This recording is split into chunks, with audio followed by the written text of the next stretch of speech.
ma käisin Eestis ja see oli täiesti kohutav. Ma kolisin Eestist Ungarisse.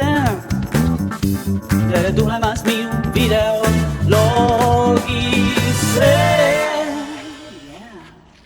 Tere! Õues on praeguseks hetkeks umbes 34 kraadi. Avastasin, et ma ei pea tegema toas asju, vaid ma saan teha õues, pargis, sest et igal pool on soe. Vähemalt on tore õues olla. Tahan teile tutvustada täna oma vintage humana kleiti, dressi. It's giving salsa nights, it's giving Spanish summer, Spanish vacation. Vintage humana, vintage või ma ei tea, tegelikult see vist on natuke nagu retro, sest see on siuke 90-ndad. Ja ma ütleks, et kleitide ja jalanõudega on üks asi, mis on neil ühine. Sa ei tea kunagi, kui head need on, kui mugavad need päriselt on, kuni sa nendega päriselt uksest välja lähed. Sest et see on väga petlik alati. See, kui ta ilusasti istub, ja tähendab, et taga ei oleks miljon probleemi. Ehk siis see on kleiditest. Sa vaadake seda lifehacki. See on mingi suva kaelakee. Need õlapajad on natuke liiga pikad, nii et ma leidsin lahenduse. Ma ütleks, et ma muidu olen suhteliselt tagasihoidlik õues, kuskil avalikus kohas valjuste rääkimisega, aga siis ma avastasin, et ma räägin eesti keelt ja mitte keegi ei saa aru. Ja siis mul kohe tekkis julge hundirind. Miks on julge hundirind rasvane? Enne seda, kui ma käisin Eestis, käisin ma Berliinis, nii et vaatame kõigepealt järele, mis ma seal tegin. Ma käisin Berliinis 2 sõbrannaga, Annadega.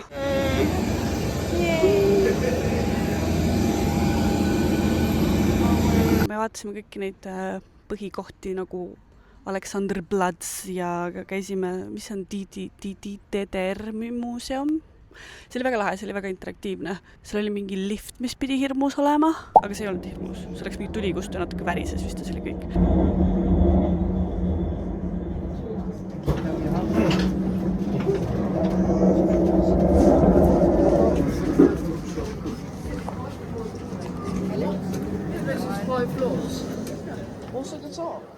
Mulle meeldib see, et ma ei tea, kas Eestis ka on kunagi teletornis. Minu meelest oli see, et nagu vanad nõukaaegsed toad või tegelikult Vabaõhumuuseumis ka on väga meeldinud need vana aja toad. Ja see oli hästi tore ka käia, sest et üks mu sõbranna on ungarlane. Kui minu jaoks on see, et ma lähen sinna vanasse kortermajja Vabaõhumuuseumis, siis loomulikult see on minu lapsepõlv, siis tema jaoks olid need asjad kõik lapsepõlve asjad. Ja see oli üks lahe autoga ja siis sa said sellega nagu päriselt tänavatel sõita, see oli jumala lahe. Siis me muidugi käisime klassikaliselt Berliini müüri ääres.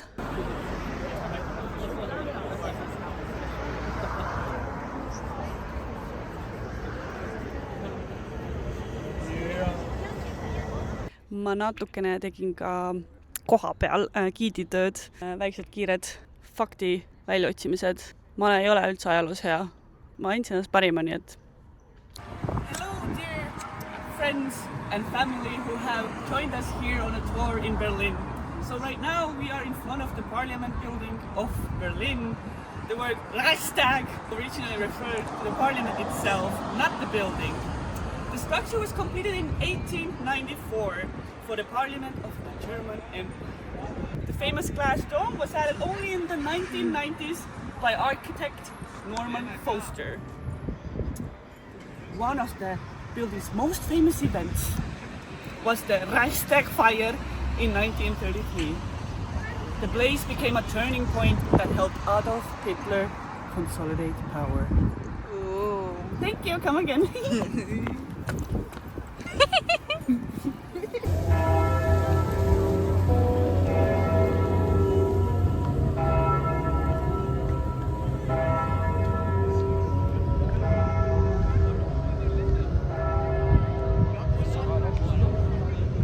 We have made it to Brandenburg Tor.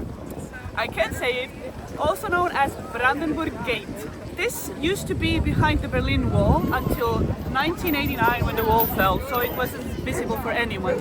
Then, before that, in 1806, Napoleon stole the statue on top and took it to Paris, but after conquering Napoleon, they got it back. What is also fun is that this historical sightseeing used to be just a regular road for cars and trams and everything. So yeah, you could just drive between this daily. And it was originally a peace symbol. At first, it was actually called Peace Gate.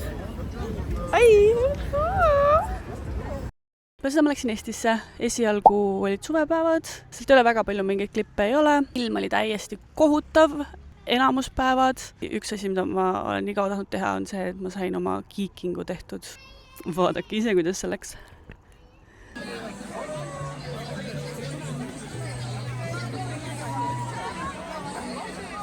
Miss Girl! Go, Miss Girl!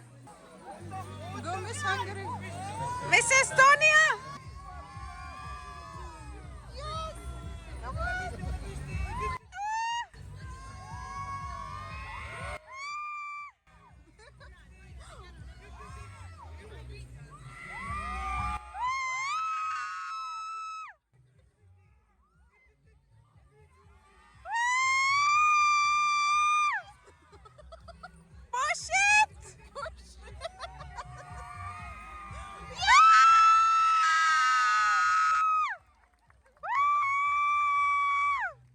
Geeking on väga lahe. Mulle meeldib üldsegi kiikuda, nii et mul tunne, et see on küll midagi, mida ma võiks kogu aeg teha. Ma jäin täiesti haigeks seal olles. Mul olid tehnilised viperused ja siis tuli taustal üks väga kole kaubik, nii et ma vahetasin asukohta. Nii kuhu me jäime? Suvepäevad said tehtud, geeking sai tehtud. Ühesõnaga peale suvepäevi ma jäin mega haigeks. Ma 3 päeva ei rääkinud, lihtsalt, et oma häält hoida, sest mul ei olnud häält ja ma varem olen olnud 3 nädalat ilma hääleta, nii et ma ei kasutanud seda konkreetselt.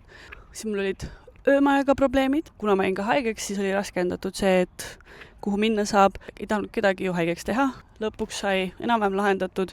Ega ma tegelikult selle aja jooksul päris terveks ei saanud. Ma lihtsalt selle 3 nädala jooksul hoidsin tasakaalu, et kui hakkas väga halvaks minna, mis läksin koju ja nii oli. Ma nägin rohkem sõpru, kui ma arvasin, et ma näin ja mul oli väga hea meel selle üle. Näiteks veel käisime Annega miniga sõitmas. Lihtsalt saime kokku, jalutasime, rääkisime juttu. Ehk siis selle aasta Cabrio sõit on ka tšekk. Muidugi jaanipäev jäi sinna aja sisse. Äkki peaks natuke jaanipäeva traditsioonidest rääkima.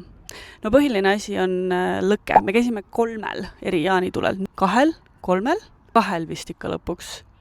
Raevalla jaanitulel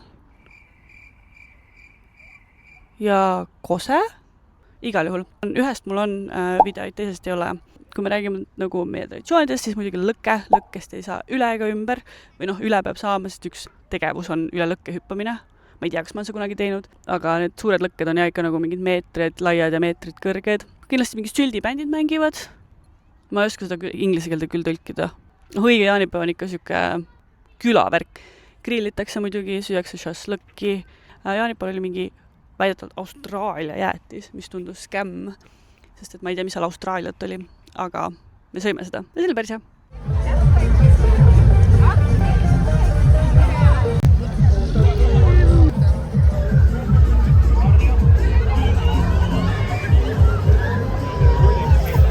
No mina päris jaanipäeva päeval, siis kui see põhipidu oli, siis ma olin tegelikult lihtsalt Tallinnas. Ma sain kokku Adelega, kellega me degusteerisime kõrrejooke ja tegime paberist lennukeid YouTube'i abiga, sest me esimesed ei tulnud välja. Tuleb välja, et me ei osanud kumbki neid teha. Ja teile, mis me täna joome? Kõrrejooki, multimahla jook, Põltsamaa. Oota. On meil julge? Ma ei katsu ei taha. Näita seda, kui sa sisse paned. Nii. See on bänger. Tegelikult ei ole nii hea, kui ma mäletasin. Kas see on lapsepõlve flashbacks või? Nad on kõrre ära vahetanud, mingi kuradi paberiplönn on siin. No. Mul on ka üks, ma ei tea, kas ma pealegi jään. Apelsini ja unajook. Oota, niipidi või? Vahet, teistpidi jah, niipidi. Nagu niipidi, sest et see on YouTube. Apelsini ja unajook. Ja kui me olime lapsed, siis me jõime, need on naksitrallid. See on muff ja teil on kingpool. Jah, on küll jah.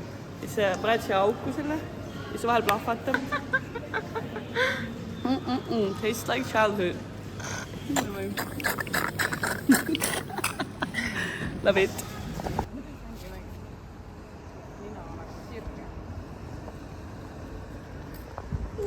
See läks jumala kaugele. See läheb veel kus prügimaas lihtsalt. Viskan kaamerasse. Viska. Jah, keeruline on see origami. Käisime Anastassiaga või restoranis. Sõime head ja paremat, väga hea toit oli, väga tore resto. Pigem soovitan. Kokteilid olid kõige paremad. Malts. Siis kontoris oli mingi special jääkohvipäev. Ma ei saa öelda, et see oleks midagi päriselt erilist olnud. Mulle meeldib mu enda kokku pandud jääkohvi rohkem. Aga ma olen väga tänulik, et need võimalused on. And what else do you have? Tere! Life is great. Käisime Mariaga süstaga sõitmas. Seda targutada. Noh. Nii.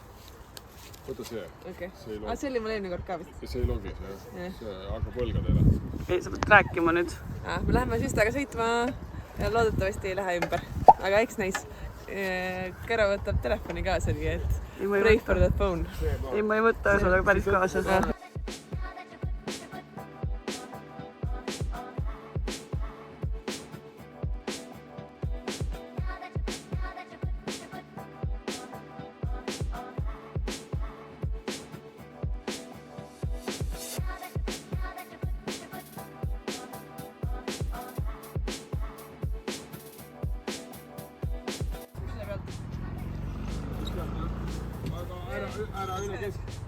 Ära üle keskjoone aasta.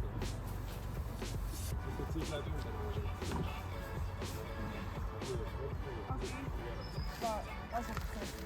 No ükskõik, vahet pole. See töötab. See töötab okei, valakad töötab.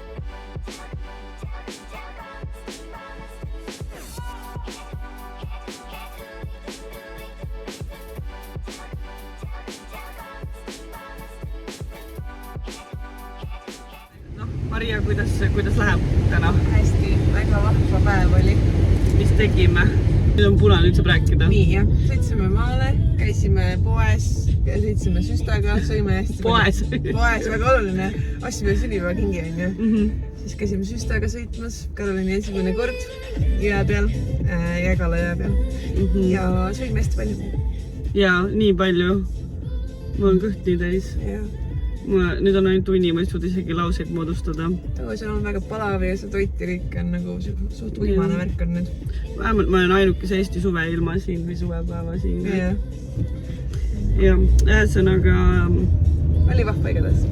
Jaa, ma ei jaksa. Igal juhul... See ongi kõik. Tšutsu free!